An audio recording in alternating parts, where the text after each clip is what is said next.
एक समस्या killer whale, polar bear और इंसानों में सामान्य है, घटती प्रजनन दर। वजह है हार्मोन को प्रभावित करने वाले केमिकल जो पैकेजिंग, खाने और प्रदूषित हवा में पाए जाते हैं। हम सभी हर समय इनका सामना कर रहे होते हैं, चाहे हम कहीं भी क्यों ना हों। इसकी वजह से कैंसर, मोटापा और विकास संबंधी समस्याएं भी हो सकती हैं। 2012 में WHO ने अपनी रिपोर्ट में इंसानों और पर्यावरण के लिए इसके खतरों के बारे में बताया था, लेकिन एंडोक्राइन सिस्टम यानी हार्मोन प्रणाली को प्रभावित करने वाले केमिकल आखिर कितने खतरनाक हैं? इंसान के शरीर में करीब 50 तरह के हार्मोन होते हैं, जो मेटाबॉलिज्म, प्रजनन और सोने जागने की दिनचर्या समेत कई चीजों को नियंत्रित करते हैं।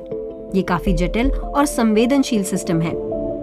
वयस्क जीवन में इससे ये नियंत्रित होता है कि हमारा शरीर कैसे काम करता है, लेकिन विकास के मामले में इन्हें अक्सर अनदेखा कर दिया जाता है। ये हमारा विकास तय करते हैं। अब तक एंडोक्राइन को प्रभावित करने वाले करीब 1000 रसायनों के बारे में पता चल चुका है, जैसे बिस्फेनॉल ए। इसे रसीदों और खाने के डिब्बों की कोटिंग में इस्तेमाल किया जाता है। PCDD ये प्लास्टिक की प्रोसेसिंग के दौरान बनते हैं। फिर ये खाद्य श्रृंखला और इंसानों में आ जाते हैं, खासकर पशु उत्पादों के जरिए। थालेट्स ये रसायन प्लास्टिक में डाला जाता है। ये बच्चों के खिलौनों से लेकर फर्श पर बिछाए जाने वाले मैट तक में पाए जाते हैं। पैराबीन्स ये प्रिजर्वेटिव होते हैं, जिन्हें कॉस्मेटिक सामान में भी इस्तेमाल किया जाता है, और कुछ कीटनाशक भी इसमें शामिल हैं।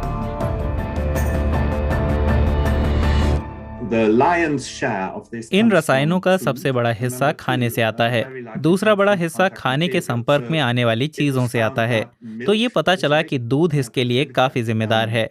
साथ ही ऐसे डिब्बे जिनमें अंदर सफेद एपॉक्सी रेजिन की परत होती है, उनमें रखी सब्जियां भी इसके लिए जिम्मेदार हैं। इसके दूसरे स्रोत साफ सफाई में इस्तेमाल होने वाले पदार्थ और पानी में कीटाणु मारने के लिए डाले गए केमिकल हो सकते हैं। ये पदार्थ हमारे शरीर में करते क्या हैं? 1973 से 2011 के बीच में पुरुषों के स्पर्म काउंट में औसतन 52% की गिरावट आई। कई अध्ययनों में ये बात सामने आई है। रिसर्चर मानते हैं कि इसके लिए सिर्फ जीवन शैली में बदलाव को जिम्मेदार नहीं ठहराया जा सकता। हमने हाल ही में एक विश्लेषण प्रकाशित किया है, जहां हमने इसे मिश्रणों के नजरिए से देखा है। हम मानते हैं कि इसे सिर्फ मिले जुले प्रभावों के दृष्टिकोण से ही समझाया जा सकता है, और हमने पाया है कि सबसे अहम रसायन जो इससे जुड़े हो सकते हैं वो बिस्फेनॉल, डायोक्सिन और कुछ थालेट हैं। इस अध्ययन में शामिल सभी लोगों के यूरिन में रसायनों का मिश्रण पाया गया। औसत रूप से नतीजे रसायन सहने की मानक सीमा से 17 गुना ज्यादा थे। लड़कियों में प्यूबर्टी का औसतन 9 महीने पहले शुरू होना भी इस तरह के पदार्थों की वजह से हो सकता है। हमारे सामने हार्मोन से संबंधित कैंसर, जैसे स्तन कैंसर है। जब आप देखते हैं कि समय के साथ इनकी दर लगातार बढ़ रही है, तो सिर्फ ये नहीं कहा जा सकता कि बीमारी की पहचान करने के बेहतर तरीकों की वजह से ऐसा हो रहा है। जो माताएं गर्भावस्था के दौरान हार्मोन को प्रभावित करने वाले पदार्थों के संपर्क में आईं, उनके लिए ये खतरा ज्यादा था कि उनके बच्चे काफी समय बाद तक बोलना नहीं सीखेंगे। अंतिम लेकिन जरूरी बात, ये मेटाबॉलिज्म से जुड़े डिसऑर्डर, मोटापा और डायबिटीज है। और आपके पास एक श्रेणी है जहां इंसानों में संबंध बिल्कुल साफ है।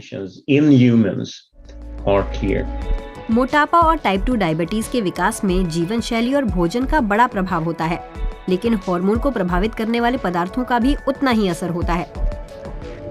ये पदार्थ खास तौर पर किसके लिए खतरनाक हैं? सबसे ज्यादा खतरा गर्भ में पल रहे शिशुओं और छोटे बच्चों को होता है। अगर वे इन पदार्थों के संपर्क में आते हैं तो जिंदगी भर के लिए उनके स्वास्थ्य पर इसका असर हो सकता है। अगर आप कह रहे हैं कि जो महिलाएं मां बनने जा रही हैं उन्हें रक्षा की जरूरत है, तो इसका मतलब है कि आपको पूरी आबादी की रक्षा करने की जरूरत है। आप सभी की सुरक्षा के लिए कदम उठाए बिना इसे हासिल नहीं कर सकते। ऐसे में लोग खुद को कैसे बचा सकते हैं? कीटनाशकों के संपर्क में कम से कम आइए। ऐसा इको लेबल वाले खाद्य उत्पाद चुनकर और प्लास्टिक के सामान को खाने के संपर्क में ना लाकर किया जा सकता है। लेकिन प्लास्टिक आजकल हर जगह मौजूद है, खासकर खाने की पैकेजिंग में। स्वास्थ्य के हिसाब से कांच इसका एक बेहतर विकल्प हो सकता है। सामानों में डाली गई सामग्री की लिस्ट को ध्यान से देखिए।